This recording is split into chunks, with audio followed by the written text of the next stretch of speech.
okay, the kids are gone, she's taking care of me. Sure, bro, you got two hands. You got a brain. You can take care of yourself too. You can take care of her besides just selling money out, right? There's a lot to that. Unique. We're not all meant to be robots. We should not all be boxed in. And it hurts us because if you have a world with everybody, that's almost like, you know what we need is men who are willing to forego sitting on the sofa and the controller and actually get their butts and get into home, making and also supporting.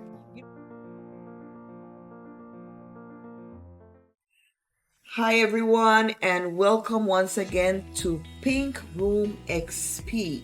Today we have a topic that has blown up over social media. We're calling this today our continued discomfort with progress. Our reality check on Butker's commencement speech. So we all heard that commencement speech, and if you didn't hear it, we're going to share it with you today. That was presented by an NFL kicker recently at Benedictine College. So we're going to share that with you today, and hopefully we can then go into a very interesting or spirited discussion about what this means. The ladies present today, congratulations on an amazing accomplishment. You should be proud of all that you have achieved to this point in your young lives. I want to speak directly to you briefly because I think it is you, the women, who have had the most diabolical lies told to you. How many of you are sitting here now about to cross this stage and are thinking about all the promotions and titles you are going to get in your career? Some of you may go on to lead successful careers in the world, but I would venture to guess that the majority of you are most excited about your marriage and the children you will bring into this world. I can tell you that my beautiful wife, Isabel, would be the first to say that her life truly started when she began living her vocation as a wife and as a mother. I'm on this stage today and able to be the man I am because I have a wife who leans into her vocation. I'm beyond blessed with the many talents God has given me, but it cannot be overstated that all of my success is made possible because a girl I met in band class back in middle school would convert to the faith, become my wife, and embrace one of the most important titles of all, homemaker. I know that was, let me just set it up a little bit. The name of the commencement speech, the keynote commencement speech guest was Harrison Butker. He's an NFL kicker, and he gave a commencement speech at the Benedictine College, which is a female Catholic. He's also Catholic. Some weeks ago, and I think by now it may be viral or almost viral. And as you can hear, a lot of his pointers were extremely conservative.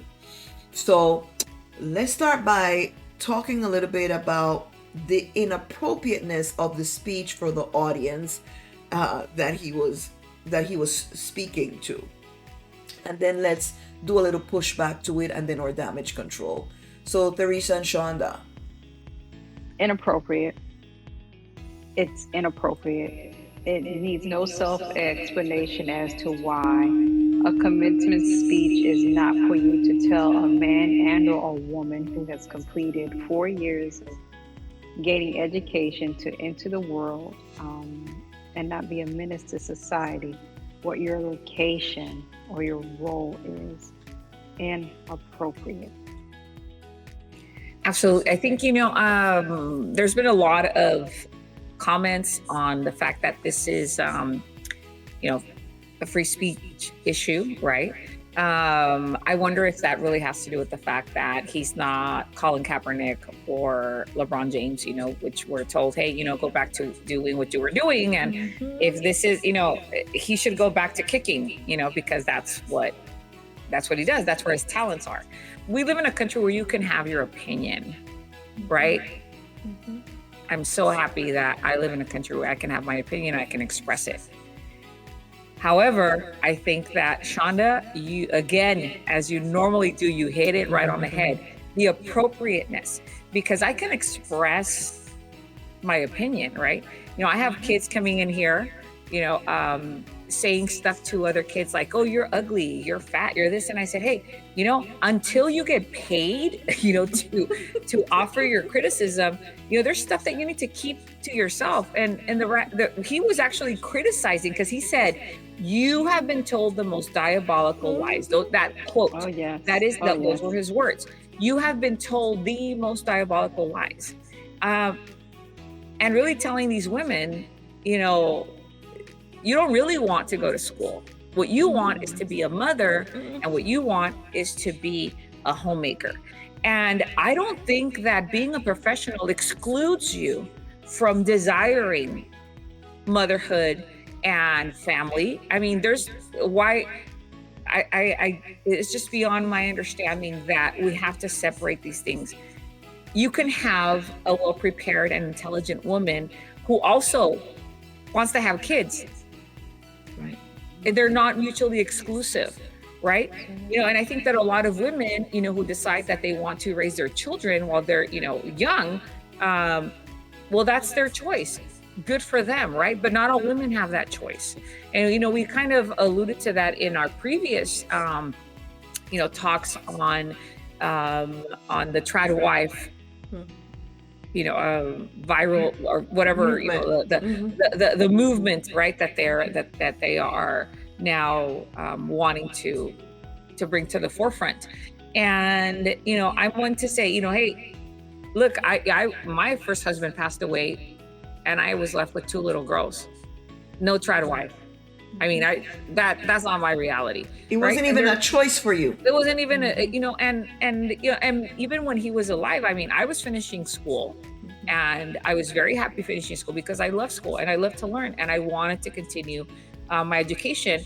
And the reason I did was because he took the role of caretaker at home. He was the one, he had a job, but he didn't have to be at school or anything. And he was the one that helped around the house, did the chores, did the cooking. And that's the reason, that I was able to get to where I was professionally. And, it was, unfortunately, he passed away and we didn't get to do the same thing for him. But, that was our plan, to help each other move forward. Why? Because we wanted that for each other. We wanted to benefit each other with the support that we could give each other. And what was wrong with that? Right. Unfortunately, because of his, because he passed away, we couldn't, see that come to fruition.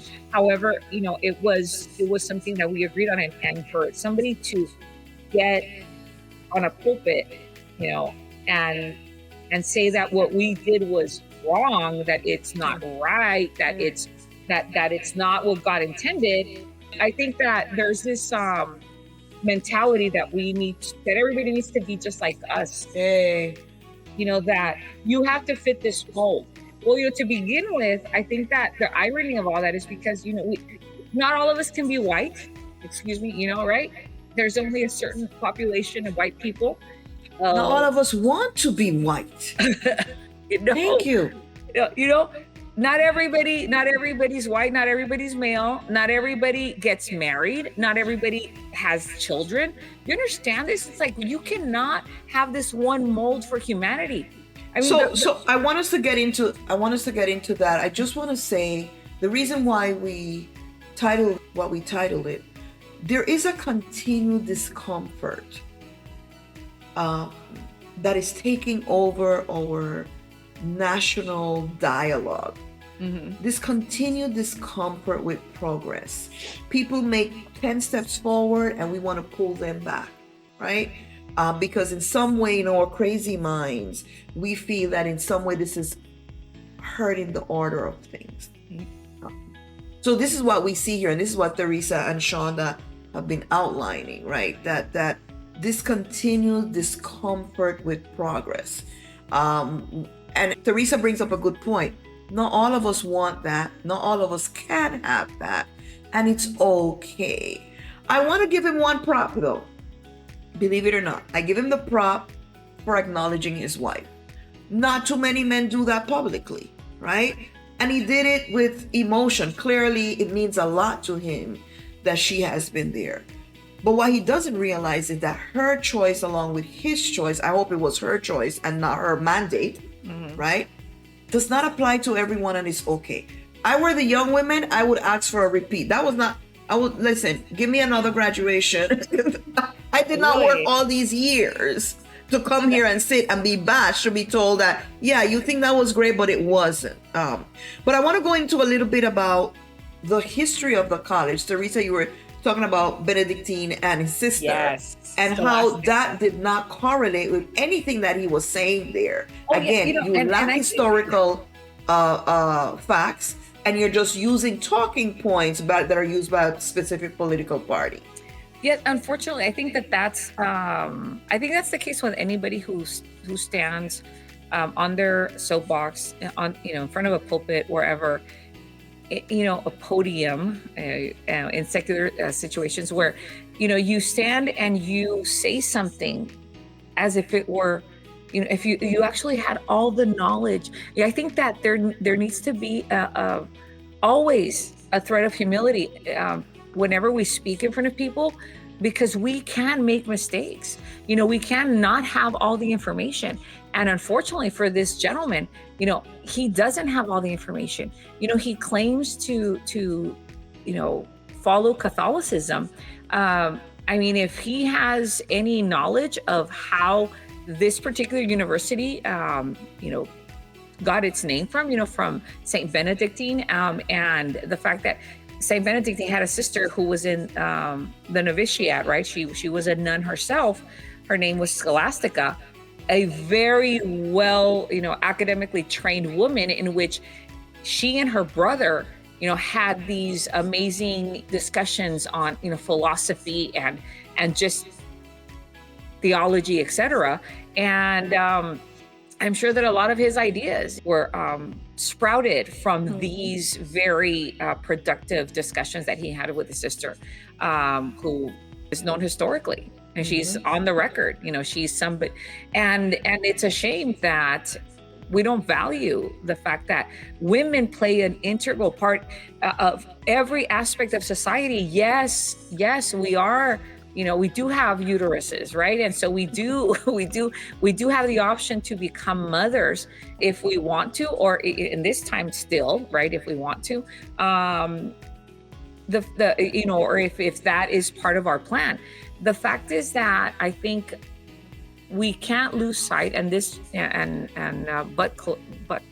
Butker, thank you, needs to understand one thing, right? That the life that we have right now is an amazing, and it's not because women have been at home cooking, cleaning, and taking care of kids that we have the country that we have. His mother created. Do you guys know that his mother is like a top like, I don't remember her, exactly, and I should have had that information available, but she is a very well accomplished academic. And so what many people are commenting is that this is more of a mommy issue than anything else. That he wanted his mother to be with him, and he didn't have her, his mom, like, because she was out, making her life as a professional. Wow. And that could be the case, right? But he needs to understand that what he wants for himself doesn't, and I think this is where we need to really focus on, because what he wants for himself is not what's going to work for everybody. And he needs to understand that, and he can't go and tell people, if you want to be happy, this is what you need to do, because it's not true. It's not true. Like, this is not one size fits all. Yeah. And that is where I think the biggest, one, he doesn't have really all the information. If he's a follower of Jesus, he needs to read those gospels. He needs to really and dig deep. And you tell me where Jesus didn't directly actually lift up women, talk to women when it was illegal, okay, in his absolutely cultural setting and historical setting. He lifted up women consistently. Women supported Jesus's ministry. It's in the Bible. So I don't know which one you're reading, dude, but it's not, I don't know. I don't know where you're getting your information. But the Bible talks, the Gospels name Susan and a group of women who were his disciples and who actually supported Jesus. I wonder where they got the money. Yeah. But anyway, he's really missing a lot in order to get up there and say, this is the way it is. No, it isn't. It's not the way it is. It's never been the way it is. And women have always worked.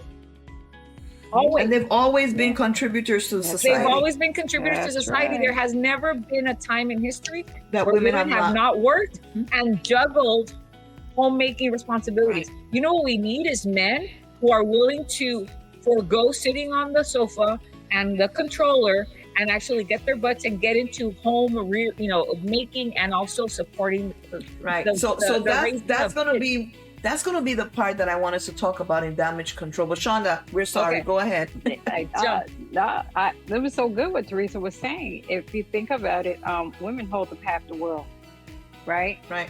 And if we didn't hold up that half of the world, what would happen? Doesn't take a rocket scientist. And then there's this quote, and I cannot recall who said it and exactly how it is said, ladies, and maybe you can help if you want to know the success of a community or a country, look at its women or study its women, something to that effect, right? Yes. So we know that he definitely has maybe allowed his thoughts and his feelings to interfere with the natural flow of what life should be about, right? And if you want to talk biblically or religiously, right, the divine order is not that anyone control anyone, right? It is about support and love for each other. And that, what he said was diabolical, and that women should look forward to their location as a homemaker. Yet, yes, you've come here and you've excelled academically, but just trash all of that, throw it away. And I think someone, Joanne Reed, may have said in her comments, and shout out to her, like, basically throw your degree away. Woman, go in that kitchen and make me a peanut butter and jelly sandwich. That's diabolical. And I believe his thoughts and his feelings have gotten in the way, because you have to recognize that women hold up half the world. We too are, as they say, the backbone with the front bone, with the side bone, with the top and the bottom. And we can't do this thing without each other. You know, again, Absolutely. the idea that we're equal partners, right? Missing. I feel that personally, I don't want to hit him personally, but I think that he's also a talking head for certain political factions, right? Yes. And because he's a talking head for these political factions, he's just spewing the different, as Teresa well said, no background, no knowledge, no facts. Shonda, you brought it up. What you are saying is diabolical, not the other way contrary. But let's zero in a little bit for a few more minutes before we go into damage control as to why this speech hurts both men and women. I know some of you, I know both of you touched on it kind of, but let's go a little deeper. Why does this thought process that the highest and the greatest and the most sanctified role for a woman is to be a homemaker? So that is why we all need to run on and try and get married. Don't matter if the guy abuses you, doesn't matter what, get married, become a homemaker. That's the most sanctified role. Why does this hurt us, both male and female? I can tell you this right away. You know, one of the reasons it hurts us is because not all of us will get married. Not all of us will have children. I mean, that's the reality. I know these two wonderful, they're now, in their, golden years, these women who I saw, as adults when I was growing up, and, they never got married. Why? That's something that, I know that they probably would have wanted to get married, but, it never happened for them. So now they're not complete. Now they're not, now they obviously, and they, I know these women from within the church. So, if you don't get married, you can't have kids, right? It's like, you can't, it's not seen well, to be a single mother. And I see these women living very fulfilling lives. They are very active. They participate. They help around their community. And I see that they have lived complete lives. They didn't get the opportunity to these are two sisters that, I'm talking about. Not like, some people might say, maybe that they had a different, lifestyle. No, these are two, women who were generally, going through life, trying to live in the best way possible. And marriage never happened for them. Being a mother never happened for them. They're still living very full lives, and one of them was a dentist, and then she decided she wanted to go into teaching, and she became a teacher. And it was just like, I think an opportunity for people to see that we cannot expect everybody to follow this one path. Also, understand that this young man is speaking from a place of privilege. Yes. He makes enough money for Yes. his wife to be able to forego a second job in the family. Absolutely. Right? But I can tell you, my husband and I raised 4 kids. Okay, from my first husband passing away, I remarried. We had another 2 kids, and we had 4 kids total. When I had to make the decision to stop working because we had to take care of some very serious family matters, dealing with mental health, the burden on my husband to support the family was very heavy. And because there's a lot of us, right? And it was difficult for him. And he was very honest, and he said, you know what, I do feel a lot of pressure. He says, I feel I can't get sick. I feel that nothing can happen to me, because then what's going to happen to everybody? And so it's never been a burden to me, because I love what I do. I love teaching. I love, I love being an educational administrator. I love what I do. I really enjoy it. And so for me to be part of the family support, system financially is not an issue. I love participating. And one very important thing, I know my husband, when he gets sick, he can take the day off.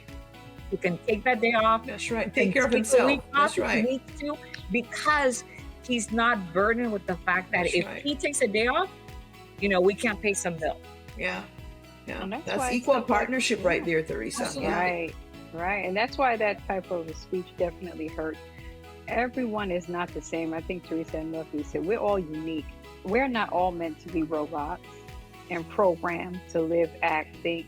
Again, this is, to me, it is about thinking also, getting people to think a particular way and not think for themselves and have their own, thoughts about what their life should look like. We're not robots. We should not all be boxed in. And it hurts us, because if you have a world where everybody, that's almost like authoritarianism, right? Where there's this one person telling you have to do everything this way. Where's the joy? Where's the happiness? Where's any peace in your life if you're doing what everyone else is doing, knowing that you're not comfortable in that position? Exactly. It hurts us. There's something to this also, and I think it was alluded to before. Every human being, I do believe, was born with gifts from their creator, right? That is in my Christian worldview. That's the way I see it. Every one of us has gifts. There is an expectation then that we develop these gifts, right? Oh, yeah. These gifts are not necessarily gifts that are only used at home in homemaking. These gifts are gifts that are supposed to use for the development, the enhancement of the world, the community, everyone. When we start to say that, no, your gift is only this, to do this for this particular group, we're playing God. That's my problem. We are playing God. We're saying, forget about what was given to you by your creator. We're saying to you that you need to only do this, and only for your family, which I find also, I want to go into that too a little bit, selfish, very selfish, right? Because it's only that little nucleus, but the rest of the world who may benefit from these gifts, from the development of these gifts, can't benefit because it should only serve. And then what happened to stages in life? So you serve them, they grew up, and then what? Exactly. And that's what? That's been my point, Norca. Through all this, there is a common denominator in the trad wife, in this, the young man, what he's saying.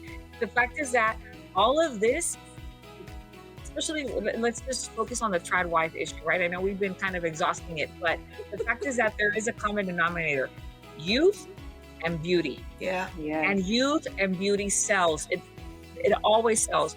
There are, I haven't run across any trad wives who are in their 50s and 60s saying, you need to stay home and take care of this. No, because as you said, there are stages in life. Nobody's going to Yes. shun a woman for saying, you know what, I'm going to stay at home because I want to care for these children that I just birthed. Go for it. You should be doing that if that's what you want to do. Right. But you Right. cannot shame other people for not doing that because you have no idea. You have no idea what they're going through. If their finances allow them to do that, the majority of people have to have 2 jobs to support a family. Right. The reality. They're not NFL kicker wives. That's not everybody. Excuse me.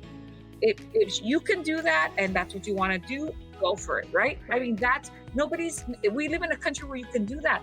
But if he wants a country where that's what every woman does, then he needs to go to, if every woman, look, then he's in the wrong religion. Yeah. Because Christianity uplifts women. He wants to go to a religion where women are in the house only, Right. bearing children and tending to man's needs. Right. He needs to change religions. And then again, Teresa, that selfishness of, okay, the kids are gone, she's taking care of me. Sure, bro, you got 2 hands. You got a brain. You can take care of yourself too. You can take care of her besides just selling money out, right? There's a lot to that. Damage control, Shonda, what do we need to do to repair this madness? Because it's just all over, right? And it's becoming kind of like these viral moments where the conversation continues to be, women need to be put in this place and kept in this place. Those of us who know better should do better. We just keep countering this type of foolishness. That's what I would like to call it. That is going on because a wise person will know better. Even as you said, when you put age and things on those categories, the beauty and the youth, usually when those women become seasoned, they reflect and say, I shoulda, coulda, woulda, right? So I think we just have to keep countering my damage controls, to keep countering it. This is not the end all be all solution to a better world, a better place, a better society, a better country. It's not. Keep countering it. Those of us who, know that this is not the only way and it is not the divine order of things, we have to counter it. Conversations, real conversations, even in our political institutions, same difference, counter it. As they say, those who sit in silence, you become an accomplice to not making change for the better. So let's counter it. Absolutely. My damage control, I'd say we allow men to speak their emotions, because for me to hear from my husband, hey, you know what, this is how I'm feeling. I feel burdened because, I can't get sick, because then, something we won't be able to provide for the family. These are conversations that, men need to be able to have with their families, with their partners, because we're together in this, right? We're working through life together, making life work for ourselves and for the family. And men are not invincible. That young man, he could get injured, and then what's going to happen? Once his insurance runs out, right? There's so many things that we need to be very honest and open about. There is no idyllic situation for anybody. We are human beings. We have difficulties. We have different needs, and the reality is that we need to and I just want you to know that I'm doing my part.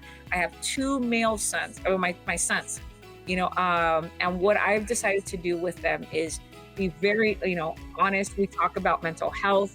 If they need support, we get it for them. We talk about how and they see their father stepping up, and if dishes need to be washed while mom's doing something else, that's what they see happening. Because we are a family, we all pitch in. This is all of our job. Sometimes I have to tell my husband, honey, you need to have this conversation with the boys. I can't have it. It's you have to have this conversation. So I'm not the sole responsible adult in nurturing our children. And I think that we need to understand that even though mothers have been traditionally seen as the ones who raise kids, if we want healthy kids, we need to make sure that our partners are 100% doing their part to raise these children. We there's stuff that I can't do, and I'm not going to. I couldn't. The reality is that on my own, I can't raise these kids. Really, honestly, I can tell I need help. And if you're a single mom, you need help. You can't do this by yourself. Find somebody that you can trust, that that can help you in the process of raising boys or girls or whatever it is. We all need each other and we need support. This is not a woman's job. And I think that as the more we talk about this, the more, especially, with the younger generations, raising children is not exclusive to women. We all need to raise children. And the more that we have both parents involved, the healthier those kids are going to be.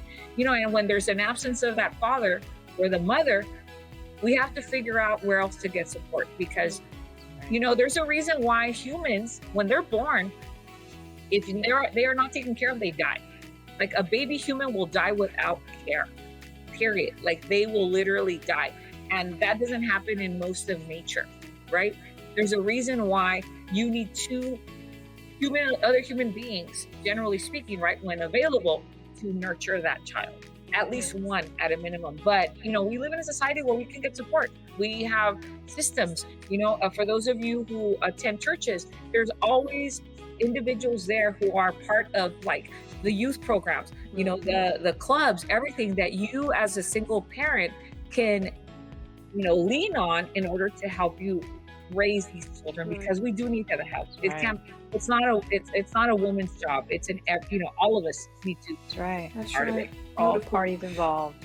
All parties involved. The more we support each other. And I think, Norco, you're pointing to the fact that this is that there's some selfishness in there. I totally agree with that. That there has to be an understanding that, just because the mom is the one with the breast to feed the baby doesn't mean she's the only one that has to do everything, right? And I hope that more and more men are awakening up to their value as, is it okay for you to be out there doing all this stuff and your wife's alone at home raising the kids? You should be a very, very integral part of that. So I think that it's important that we make this part of our conversation with our younger generation. Yeah, I think, and beautifully said, Teresa and Sean. I think that for me, my damage control today is that we need to divorce ourselves from these ideas that progress is bad, that the world changing, as even the Bible said. The Bible talked about airplanes long before there were airplanes. All right, research it. Yeah. Right. Yeah. That progress is bad, and that in some way progress is sinful. Now, there are some things that go outside of what we believe, but even within that, there are some things that we can take and retool. This idea that progress is bad and that we're moving away from the order of things. Who created that order? Where does that come from? It doesn't have a framework that follows. If you want to follow the Judeo-Christian model, it does not. So for me, it is more a call of, listen, we need to revisit some of the talking points, some of the traditions and ideas that we're out there espousing. And this is for all religions, every single one. We're out there espousing ideas that are not fitting within the context of who you say that you are. These talking points that are traditional, Christian, white, whatever, that's not even Christian. There's no such thing as only one race is Christian. There's no such thing as tradition is Christian. We are creating these things and we need to revisit them and really disavow ourselves from these ideas, because then we're becoming these encampments, right? These political encampments that are influencing the way we operate and think, even within our denominational and religious spaces, and they're creating harm. We're not helping people, we're creating harm. And we need to early on start having these conversations and start revisiting some of the things that we have espoused traditionally that have hurt us. Revisiting these conversations and these things, because there's a generation that's coming up and they're like, wait, you're telling me this, but I've seen this, and I'm thinking, they're thinking very differently. So absolutely. We need to make sure that we're on the right side of history, one. We're on the right side of the spiritual context that we claim to believe, because we claim to believe one thing, but we're doing something differently. And we're on the right side of, again, what the three of us always say, humanity. It's about humanity. It's not my political view. It's not what my denominational thinks. It's about humanity. Thank you, ladies. Once again, this was really great. I appreciated the dialogue as always, and we ask you to share the dialogue, share the video, have the we're starting the conversation because we want you to have the conversation. Put it on in your home and have the conversation with your children. Put it on in your youth centers and have the conversation. Invite us in if you think you can. Let's have those difficult conversations that have been lacking for more spaces because we have become the repeaters of ideas, notions, and traditions that hurt us, are not spiritually contextual, but we have been doing it because it's just tradition. Thank you, guys. As always, thank you. Have a good one. You too. Join us next week.